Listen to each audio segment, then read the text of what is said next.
Assalamualaikum warahmatullahi wabarakatuh.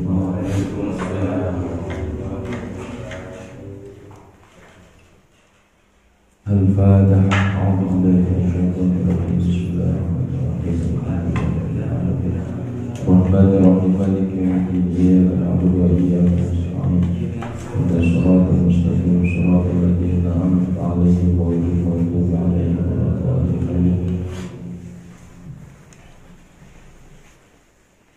Mari kita lanjutkan kajian tentang kitab Taisirul Khalaq. Kemarin kita sudah membahas tentang al-zulmu, tanda-tanda orang zalim. Sekarang kita lanjutkan bab yang terakhir di kajian kitab Taisirul Khalaq, al-adlu, halaman 56.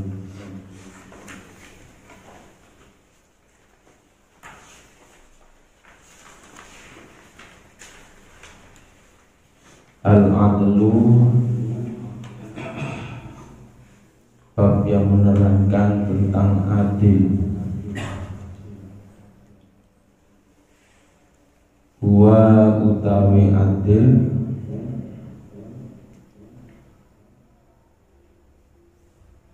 at-tawassutu, iku gawe tengah-tengah fil umuri ing dalam piro-piro perkara.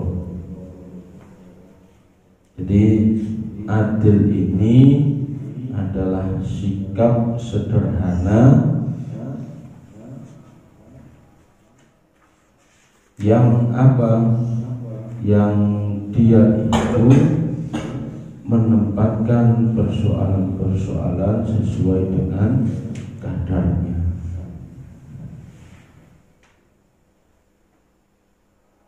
Wasairi, dan lakuni fiha ing dalam umur ala wifqi syariah ing atase nyocoki syariah. Jadi adil ini sikap sederhana yang mendahulukan persoalan dan menjalankan sesuai dengan syariat-syariat Islam. Jadi sesuai dengan syariat Islam itu ini dinamakan adil. Seringkali kita mendengar kata adil. Adil ini bukan hanya berlaku untuk hakim, tapi berlaku untuk diri kita sendiri, termasuk menjalankan perintah-perintahnya Allah ini. Kita juga termasuk kategori orang yang adil. Kenapa kok dikatakan sikap sederhana? Karena adil ini sikap atau takarannya itu ya tergantung pada jiwa dan diri kita, tergantung pada hati kita. Kita mau nggak kita masuk tidak dalam kategori adil? Mau tidak kita menempatkan jiwa kita kepada keadilan? Sikap kita adil tidak terhadap diri kita dan juga terhadap orang lain. Wahwa nau'ani, wahwa utawi adil iku nau'ani rong werna. Jadi adil ini dibagi menjadi dua. Al-awwalu utawi kang awal, huwa iku ngadili al-insanu menungso fi nafsihi ing dalem awak dhewe. Jadi adil yang pertama di sini, adil itu dibagi menjadi dua macam. Yang pertama adil terhadap diri sendiri. Wa huwa adilun li nafsi.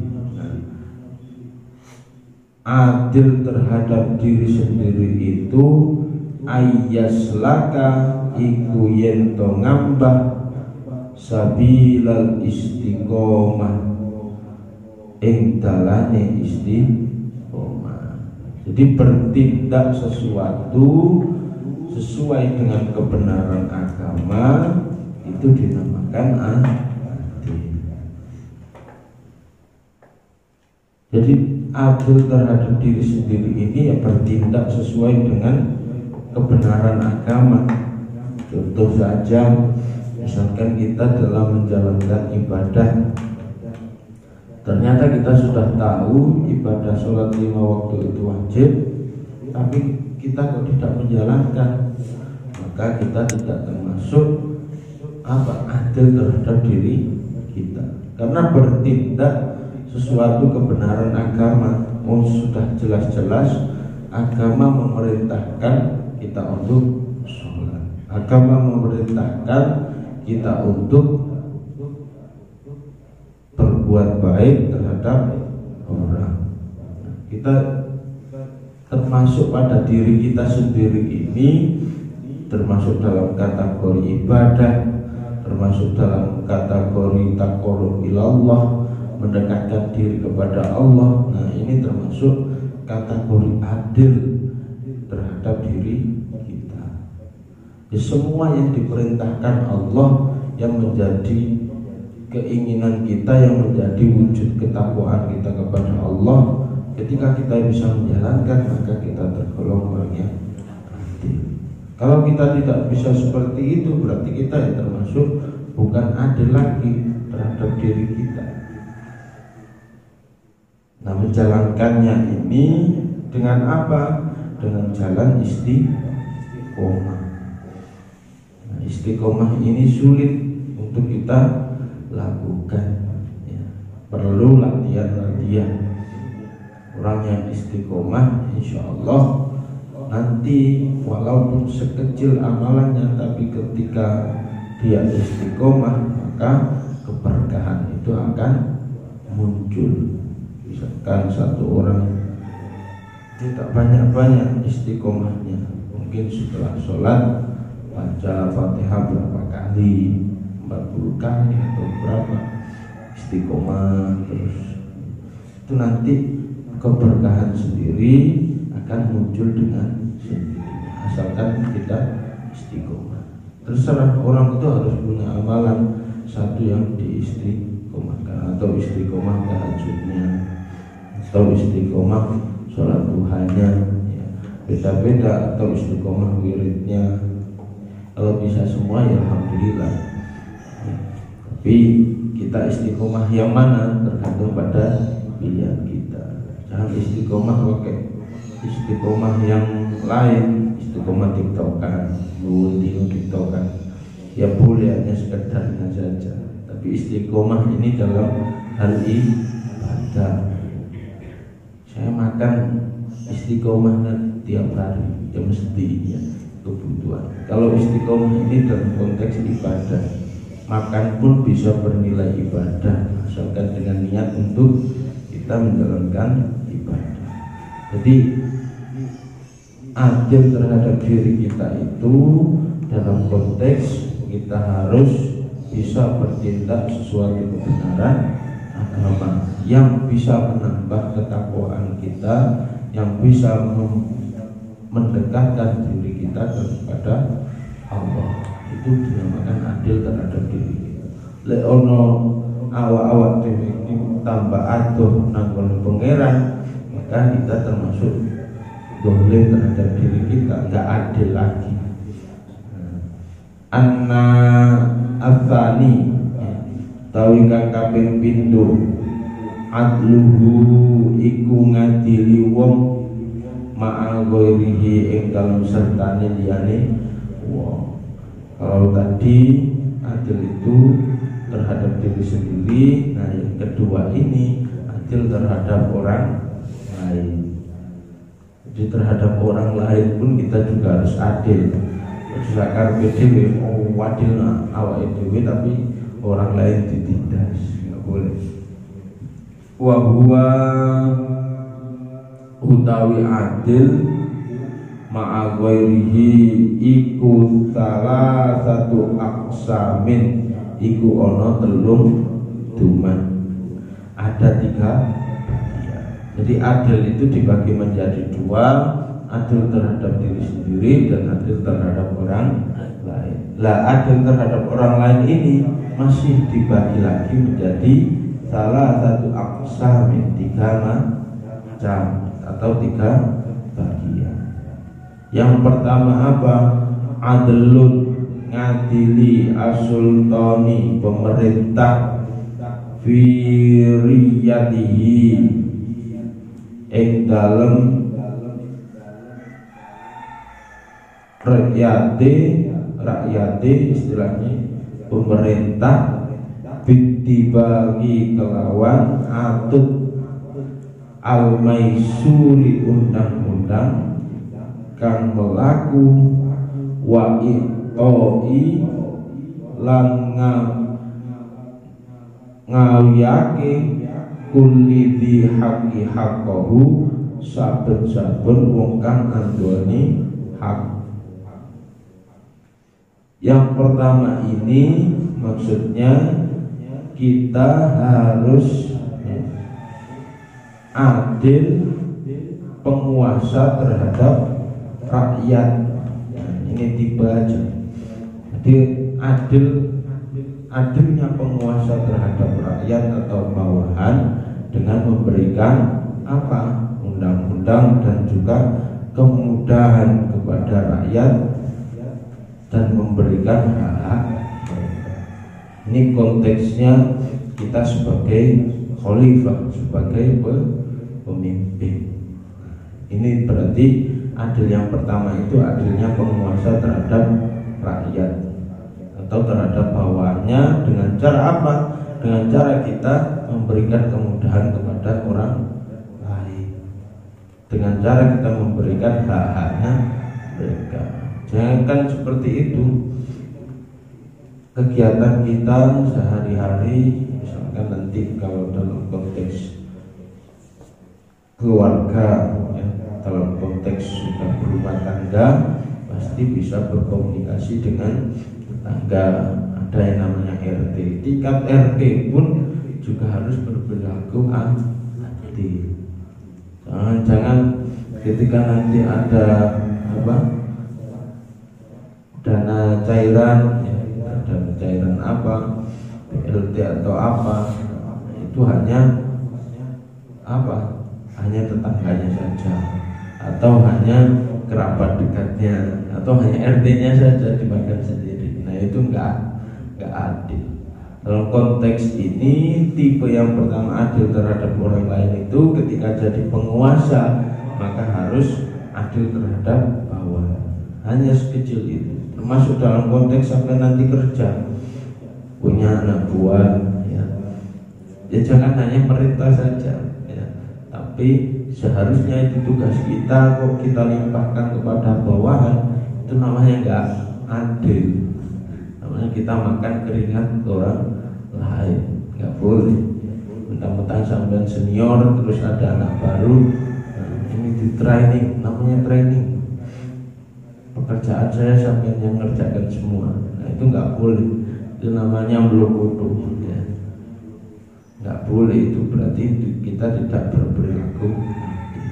Nah mental seperti ini itu yang terkadang kita tidak bisa latih dalam kehidupan secara langsung. Perlu latihan dengan sedemikian rupa.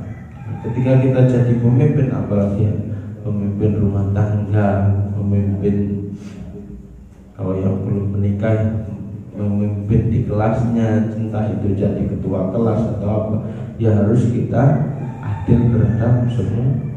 Hak-hak mereka, hak-hak temannya juga harus kita lakukan. Termasuk pemerintah terhadap rakyat, hak-haknya dan kewajibannya juga harus ditunaikan. Nah, sekarang adlur yang kedua, adlur ra'iyati, ngadili rakyat, ya, ma'a sultani ing dalem sertani pemerintah, watil midilan ngadili murid, ma'a ustadi ing dalem sertani guru, wal walati lan ngadili anak ma'a walidayhi sertane ing dalem sertane wong tuwa loro bi ikhlasin kelawan ikhlas atau adilan ta'at. Nah, yang kedua ini kalau tadi buat pemimpin, sekarang yang kedua ini keadaan rakyat ya, atau keadilan rakyat terhadap penguasa. Keadilan rakyat terhadap penguasa ini gimana? Ya, kita jangan nuntut untuk mendapatkan keadilan dari pemimpin saja, tapi kita juga harus adil terhadap apa? Terhadap penguasa, terhadap siapa? Pemerintah. Hormat terhadap pemerintah itu juga penting. Ulil amri itu juga penting dan kita wajib mentaati. Nah, salah satunya seperti murid terhadap guru. Rakyat di sini itu ya dikatakan rakyat itu ya orang yang lebih bawah daripada apa? Pemimpin itu. Nah, termasuk murid ini juga rakyatnya guru. Nah, murid terhadap guru, anak terhadap orang tua dengan cara apa? Dengan cara taat, dengan cara taat dan diikhlasin dengan cara yang ikhlas. Jadi sampeyan ketika jadi anak juga harus ikhlas dan patuh terhadap orang tua. Patuh dalam kategori apa? Ya semua yang diperintahkan orang tua itu ya harus kita jalankan. Semua yang diinginkan orang tua sebisa mungkin kita harus wujudkan. Nah, di sini taat di sini berarti kita menjalankan atau melakukan perintahnya. Nah, bisa jadi harus dengan apa? Dengan disertai dengan keikhlasan. Nah, orang taat terhadap orang tua itu jangan ada apa ya? Timbal balik. Oh, saya taat nanti ya begini kemana saya taat tak api ya orang tua itu oleh warisan gak oleh seperti itu ya. Jadi taat itu ya konteksnya ya harus ikhlas, patuh, menghormati. Sudah jelasnya, sudah sepatuhnya guru menyayangi murid, murid menghormati guru. Sudah sepatutnya anak apa? Menghormati orang tua. Orang tua mengasihi anak. Ketika dalam kisahnya satu ibu bisa menghidupi 5 anak, tapi 5 anak belum tentu bisa menghidupi satu ibu. Karena ketika sudah dewasa banyak sekali kejadian ya, beberapa anak belum tentu bisa membahagiakan satu ibu, tapi satu ibu kok bisa membahagiakan 5 anak. Nah, ini harus kita pikir, masuk apa tidak kita dalam kategori adil terhadap orang tua, masuk tidak kita terhadap tipe adil yang seperti kitab Taisir Holak ini. Jadi jangan sampai kita tergolong orang yang nantinya bakal apa? Rugi atau bakal kita ngersuloh, nelongso karena kita belum bisa berbakti terhadap kedua orang tua kita. Jadi sudah sepatutnya ini kita harus taat terhadap orang tua. Yang ketiga, tipe ketiga itu apa? Adlul insan, ngadili pira-pira manungsa ma'a amsalihi ing dalem sertane sepadane nas bitar kita takaburi kelawan ninggalake takabur atau sombong alaihim ing nas wakaful adza lan nyegah perkara anhum kang bisa melarake saking nas. Nah, di sini sedangkan yang ketiga ini termasuk keadilan manusia terhadap sesama manusia. Dengan cara apa? Dengan cara tidak menyombongkan diri, ya. Dengan cara tidak mentengkelek. Ya. Istilahnya apa di sini? Berarti kita harus menghormati sesama orang lain. Kalau tadi guru dengan murid harus menyayangi, murid dengan guru harus menghormati. Sekarang kita sama-sama antara tetangga, antara podo-podo menungsongnya, nah, seperti itu. Kita jangan apa? Jangan sampai takabur atau jangan sampai kita menyombongkan diri di hadapan mereka. Apalagi kita malah mengganggu mereka. Sampai apa? Wakaful adza, sampai menyakiti hati mereka, berarti kita tidak termasuk kategori orang yang adil.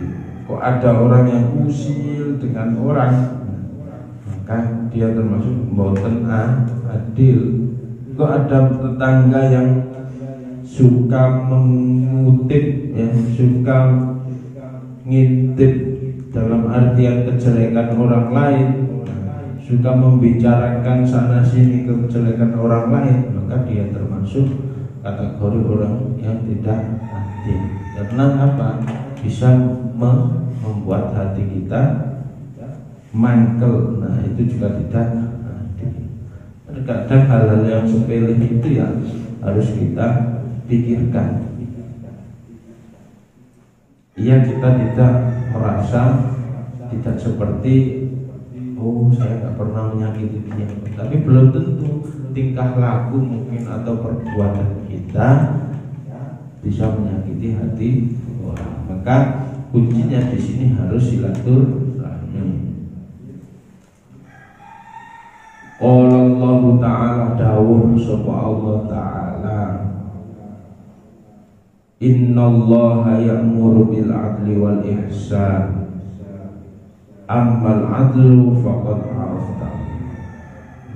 Di sini innallaha ya'muru bil adli wal ihsan, innallaha setuhune Allah iku perintah, ya'muru perintah sapa Allah bil adli kelawan adil, wal ihsani lan ihsan.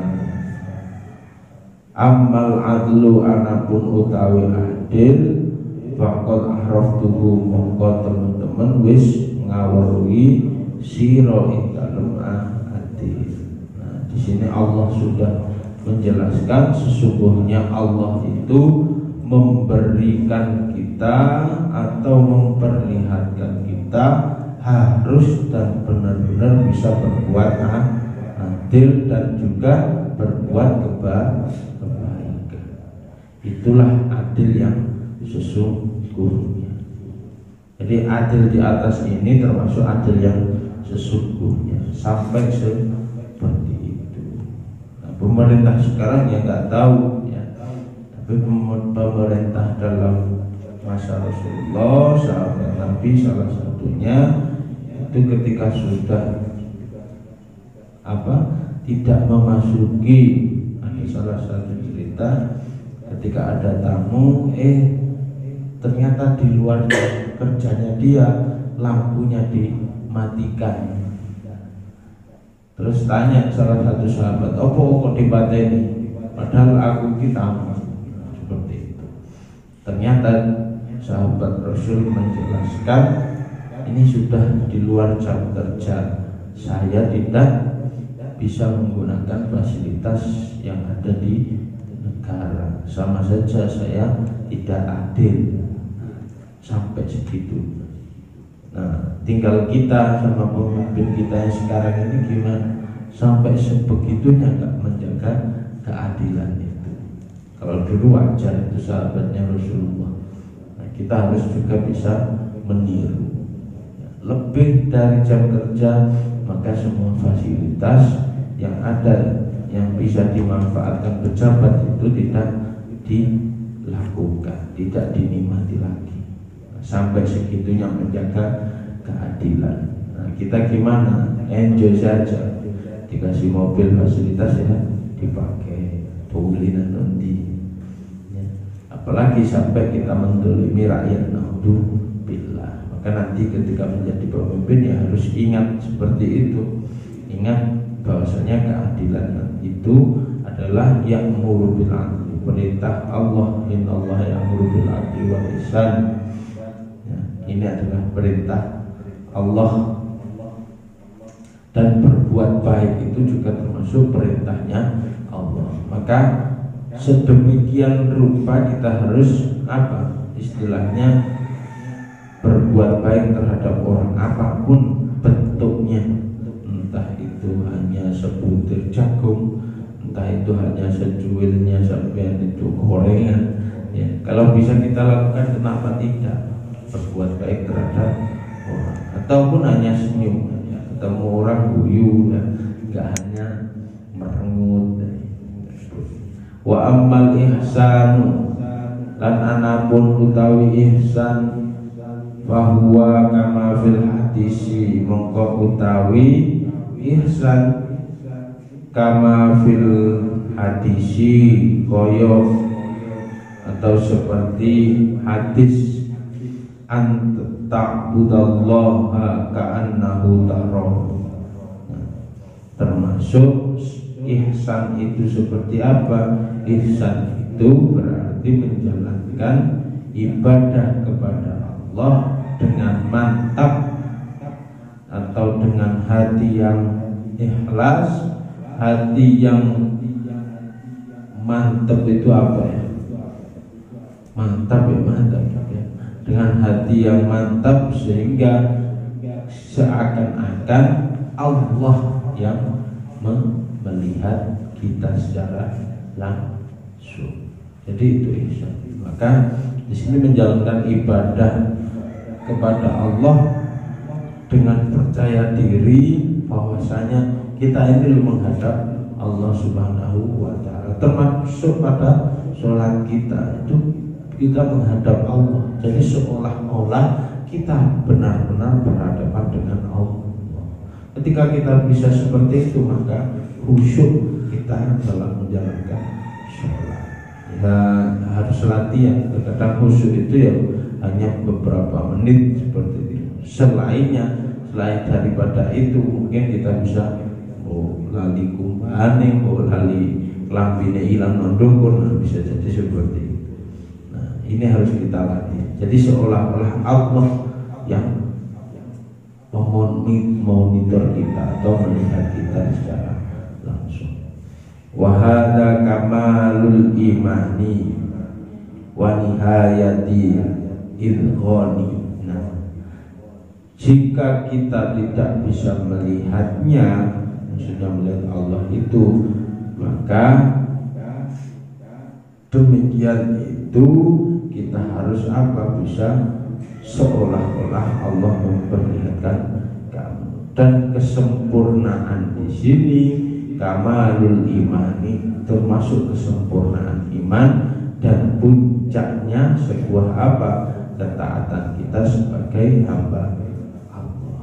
Ketika kita bisa ihsan, mau berbuat apapun, ada Allah ya. Ada Allah yang selalu memonitor kita, ada Allah yang selalu mengetahui segala tingkah laku kita. Maka ketika kita bisa seperti itu, maka kesempurnaan iman ini atau puncak ketaatan kita sudah sesuai dengan kategori kita, adil terhadap diri kita dan juga adil terhadap orang lain. Mau berbuat apapun, ketika kita menyadari ada Allah yang selalu memonitor kita, insya Allah kita akan berbuat ihsan. Nggak mungkin berbuat kejelekan lagi, karena hati kita, jiwa kita sudah memasukkan bahwasanya setiap tingkah laku ada Allah yang selalu melihat perbuatan kita dan nantinya akan dihisab. Wallahu a'lam bishawab. Semoga kajian Taisirul Khalaq selama beberapa bulan ini bisa bermanfaat, dan insya Allah mungkin minggu depan kita ganti dengan kitab yang lain. Mari kita berdoa semoga kita mendapatkan keberkahan dan bisa menjalankan apa yang ada dalam pembahasan kita Taisirul Khalaq. Lebih-lebih ibadah kita juga bisa meningkat, lebih-lebih kita bisa menjalankan semua yang ada di dalam bab-bab yang sudah kita bahas, dan kita mendapatkan keberkahan dari apa yang kita laksanakan. Al-Fatihah. Alhamdulillahirrahmanirrahim. Bismillahirrahmanirrahim. Alhamdulillahirabbil alamin arrahmanir rahim maliki yaumiddin. Iyyaka na'budu wa iyyaka nasta'in. Ihdinas siratal mustaqim. Shiratal ladzina an'amta 'alaihim ghairil maghdubi 'alaihim waladdallin. Mari kita akhiri, kita tutup dengan bacaan kafaratul majelis. Subhanallahumma wa bihamdika asyhadu an la ilaha illa anta astaghfiruka wa atubu ilaik. Assalamualaikum